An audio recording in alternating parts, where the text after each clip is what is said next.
on decision making. This is a study that looked at a very innovative way of presenting information. So what this study did was they looked at people who have no cognitive impairment whatsoever, and they read to them a narrative paragraph about advanced dementia. It was a very factual paragraph and very respectfully written, but it described some of the cognitive issues that arise in advanced dementia, described some of the functional impairments and the care that would be needed in terms of advanced dementia. So they read that narrative to people who had no cognitive impairment and asked them to choose what kind of care they would want if they had advanced dementia. So what you found is that 68% of people wanted limited or comfort care, but 21% of people really wanted life-prolonging care during a time of advanced dementia. So then what they did was take that same narrative that they had read to the individual and they overlaid that on a video showing someone with advanced dementia.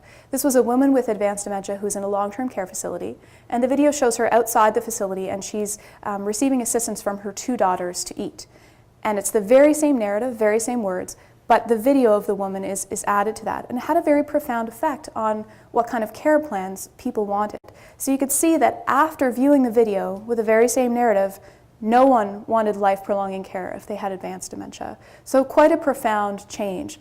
And I think it really cues us to understand that how we present information as healthcare providers is critical to how decisions are made.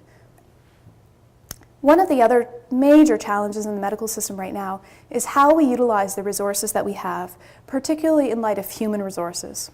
So this very disturbing table looks at the journey of an 85-year-old gentleman through the medical system. And I'll just try and take you through this a little bit here. So what you see is that he starts out at home and something happens.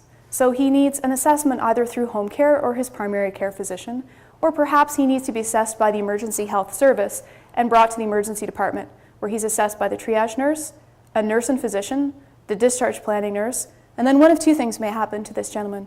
He may be admitted to hospital where he receives all of these assessments, or he may be discharged home to the community or another facility where he receives all of these assessments.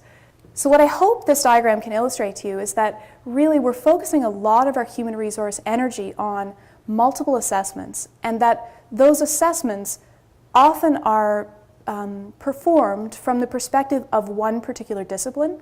They may look at one particular issue. You may have assessments that look at mobility, others that look at function, others that look at cognition.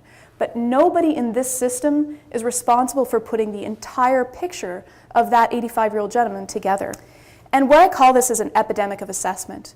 If you look through the inpatient chart of anyone in the medical service in this hospital, what you'll find is that they've had at least 12 to 14 different assessments. Sometimes information is collected 3 and 4 different times, but the information that's collected is generally not utilized for care planning. So we're putting a lot of energy and time into gathering information that we're not getting benefit out the other end.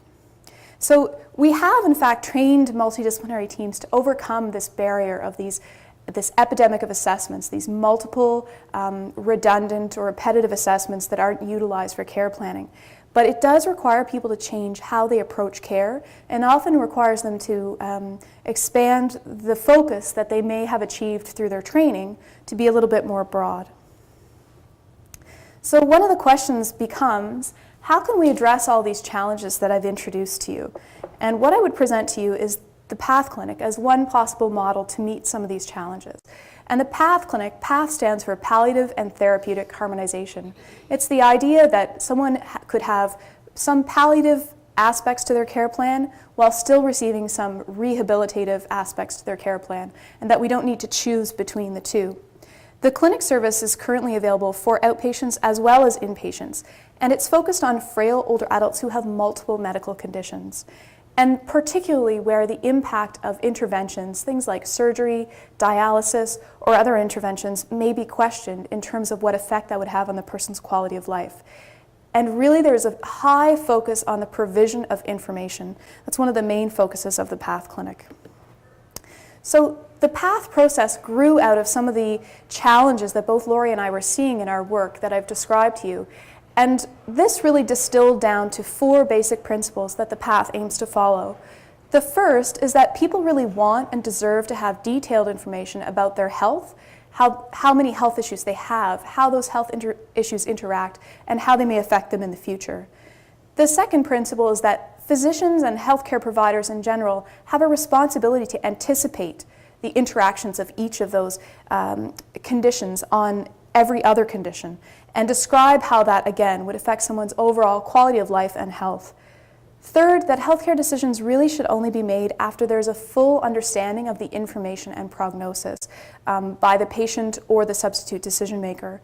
And finally, using an organized, systematic approach to information gathering and provision can really help people to make informed decisions. So how do we put those principles into action?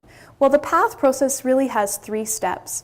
The first step begins with a comprehensive understanding of that patient's health status, and not just one system, not just, how is the heart functioning or how are their lungs working, but all of the systems of the body, as well as the social aspects of the health, psychological aspects of the health as well.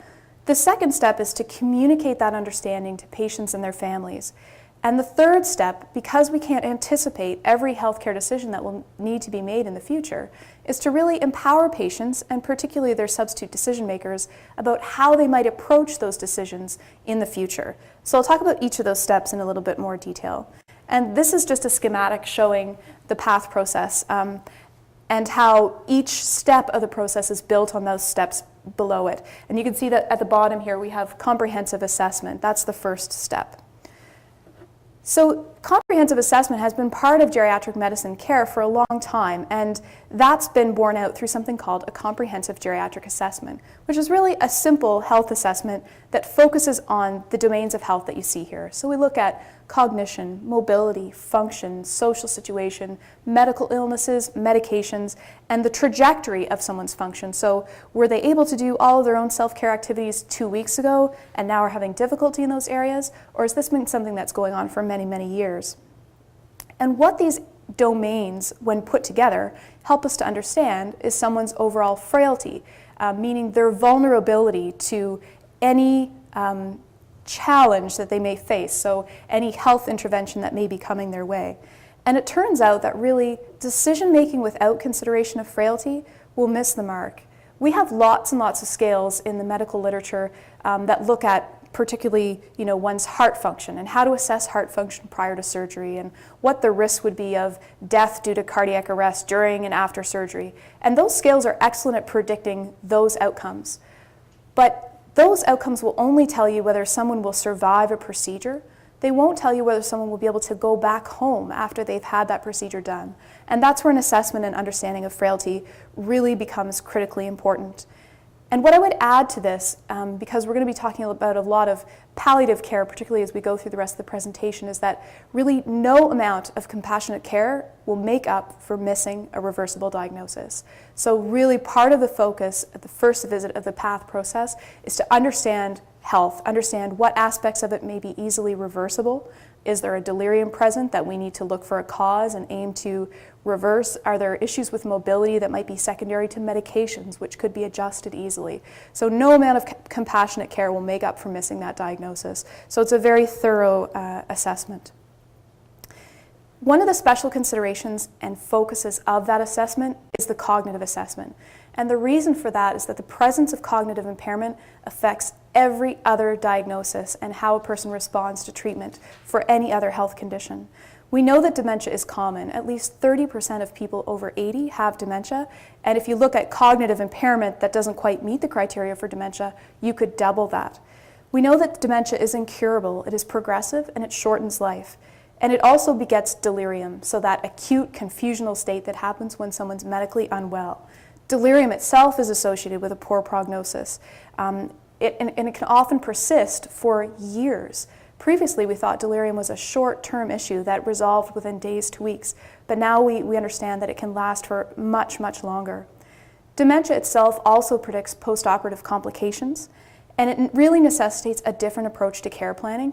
It necessitates understanding what the stresses are on the caregiver and bringing the caregiver or substitute decision maker prominently into the decision-making process.